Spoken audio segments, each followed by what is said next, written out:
කවදා හරි හිතලා තියෙනවද අනාගතේ ඉන්න හැම දෙයකින්ම සාර්ථක වුණු ඔයා අද ඔයා කරන දේවල් දිහා බලාගෙන ඉන්නවා කියලා?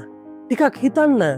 අද ඔයා මේ ගත කරන ජීවිතේ ඔයා ගන්න තීරණ, ඔයා නාස්ති කරන කාලය, එහෙමත් නැත්තම් ඔයා වෙහෙසෙන වෙහෙස දිහා 2030දී, එහෙමත් නැත්තම් 2050දී ඉන්න ඔයාගේ අනාගත ස්වරූපය බලාගෙන ඉන්නවා කියලා. එක පැත්තකින් ඉන්නවා අනාගතයේ හැමදේම දිනාගත්ත සතුටින් ඉන්න ඔයා. එයා ඔයා දිහා බලාගෙන ඉන්නේ බලාපොරොත්තු පොඩි ගහගෙන.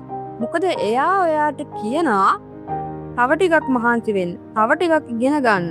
කවදාවත් කිසිම වෙලාවක අතාරින්න එපා කියලා. එතකොට අනිත් පැත්තෙන් ඉන්නවා ඔයා අද නිකරුණේ කාලේ කාදැම්මොත් අනාගතයේ අන්ත අසරණ වෙලා ඉන්න තවත් එක වගේ ස්වරූපයක්. එයා ඔයා දිහා බලාගෙන ඉන්නේ හරිම වේදනාවෙන්. ඇයි එදා ඔයා මට මේ අවස්ථාව දුන්නේ නැත්තේ? ඇයි මට මේ කාලකන්ණි ජීවිතය උරුම කරේ කියලා අනාගතයේ අතරන වුණු ඔයා ඔයාගෙන් ප්‍රශ්න කරනවා. ඔයාට සාප කරනවා. ජීවිතෙත් හරියට මේ තේරීම වගේ. ඔයා අද ගන්න තීරණය තමයි ඔයාගේ අනාගත ස්වරූපය නිර්මාණය කරන්නේ.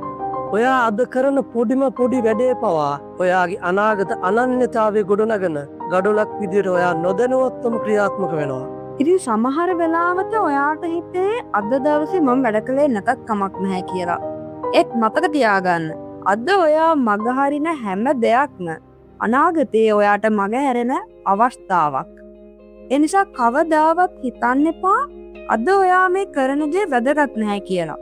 ඔයා අද මේ කරමින් ඉන්නේ අනාගතයේ ඉන්න ඔයා වෙනුවෙන් අඩිතාලම දාන එක. අනාගතයේ දවසක ඔයා සාර්ථකත්වයේ ඉහළම තැනකට ගියාම ඔයා ආපහු හැරිලා බලද්දී ඒ අනාගත ඔයාට මේ වර්තමානයේ හිටපු ඔයාට ස්තුති කරන්න පුළුවන් වෙන්න ඕනේ.